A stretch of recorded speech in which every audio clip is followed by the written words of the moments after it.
Hello लोगोफोर, नोंथांमोननि गेजेराव आरोबाव मोनसे गोदान भिडिअनि आपडेट लानानै फैलायबाय। बे गोदान भिडिअनि फुल आपडेटखौ मिथिनो थाखाय नैबे भिडिअखौ स्किप खालामालाखिनो जोबजासिम नायनो नांगोन। होनब्लासो मिथिगोन दि नैबे गोदान भिडिअखौ बबे चेनेलाव होदों।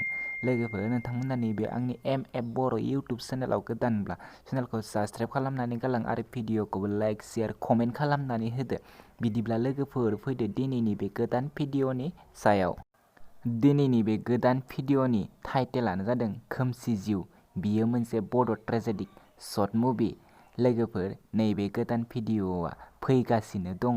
नोंथांमोना बिथांमोननि नैबे खोमसि जिउ बड' ट्रेजेडिक शर्ट मुभिनि मोनसे गोदान मिउजिक भिडिअखौ दासिमहालागै नायाखै, अब्ला नैबे भिडिअनि जोबनायाव नायनानै लानो हागोन।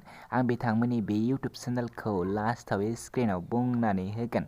लोगोफोर, नैबे भिडिअआव कास्ट महरै दङ दिलीप, मिसिमा, जाकब, दावहारु, धनन्जय, मोनबारी, रहेन। बिथांमोना दासिमहालागै नैबे बड' ट्रेजेडिक शर्ट मुभिखौ आपल'ड खालामनानै होआखै। बिथांमोना बे भिडिअनि मोनसे गोदान मिउजिक भिडिअखौ फुलि आपल'ड खालामनानै गालांबाय। दासिमबो नायाखै, अब्ला बिथांमोननि इउटुब चेनेलाव थांनानै बे भिडिअखौ नायनानै लाहैनो हागोन।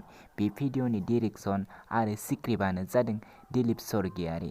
लोगोफोर, बे भिडिअखौ फुल नायनो थाखाय बिथांमोननि सना प्रडाक्शन इउटुब चेनेलाव थांनो नांगोन आरो आं बिथांमोननि नैबे भिडिअनि एबा नैबे चेनेलनि लिंकखौ बे भिडिअनि डेस्क्रिप्शनावबो होनानै दोनगोन। नोंथांमोना डेस्क्रिप्शनाव थांनानैबो बिथांमोननि बे भिडिअखौ नायनानै लाहैनो हागोन।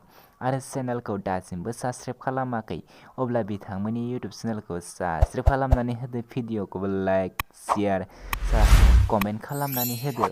बिदिब्ला लोगोफोर, दिनैनि बे गोदान भिडिअनि गुसुं आपडेटआ बेखिनियानोसैमोन। नेक्स्ट भिडिअनि आपडेटखौ थाबैनो लाबोगोन।